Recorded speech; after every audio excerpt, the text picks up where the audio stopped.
ಪ್ರಜಾಪ್ರಭುತ್ವದಲ್ಲಿ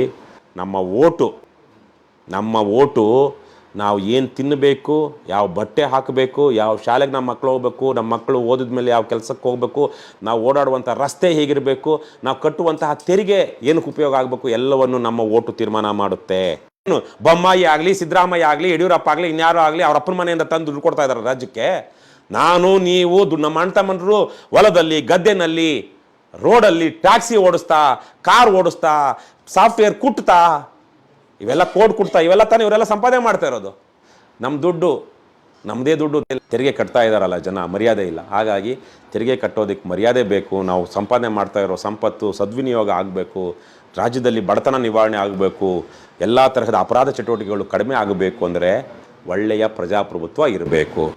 ಒಳ್ಳೆಯ ಪ್ರಜಾಪ್ರಭುತ್ವಕ್ಕೆ ಮೂಲ ಆಧಾರ ಜನರು ಒಳ್ಳೆಯವರನ್ನು ಆಯ್ಕೆ ಮಾಡುವಂತಹದ್ದು. ರಾಜಕಾರಣ ಅನ್ನುವಂತಹದ್ದು ಪರಮ ಪವಿತ್ರವಾದಂತಹ ಕೆಲಸ. ಸಮಾಜ ಪರ ಕಾಳಜಿ ಇರುವಂಥವರು, ವಿದ್ಯಾವಂತರು, ಪ್ರಜ್ಞಾವಂತರು, ಒಳ್ಳೆಯವರು, ನಾಚಿಕೆ ಮಾನ ಮರ್ಯಾದೆ ಇರುವಂಥವರು ನಮ್ಮ ಪ್ರತಿನಿಧಿಗಳಾಗಬೇಕು. ಆದರೆ ಕಳೆದ ನಮ್ಮ ಪೂರ್ವಿಕರು ಹಾಗೇ ಇದ್ದರು. ಸ್ವಾತಂತ್ರ್ಯ ಬರಬೇಕು, ಯೋಗ್ಯರು ಬರಬೇಕು. ಇವತ್ತು ಪರಮ ಪವಿತ್ರವಾದ ರಾಜಕಾರಣಕ್ಕೆ ದೇಶದ್ರೋಹಿಗಳು, ಕ್ರಿಮಿನಲ್ಗಳು ಬಂದುಬಿಟ್ಟಿದ್ದಾರೆ. ಹಾಗಾಗಿ ರಾಜಕಾರಣವನ್ನು ಸರಿ ಮಾಡಬೇಕು. ಸರಿ ಮಾಡಿದ್ರೆ ನಮ್ಮ ಭವಿಷ್ಯ ಚೆನ್ನಾಗಿರುತ್ತೆ.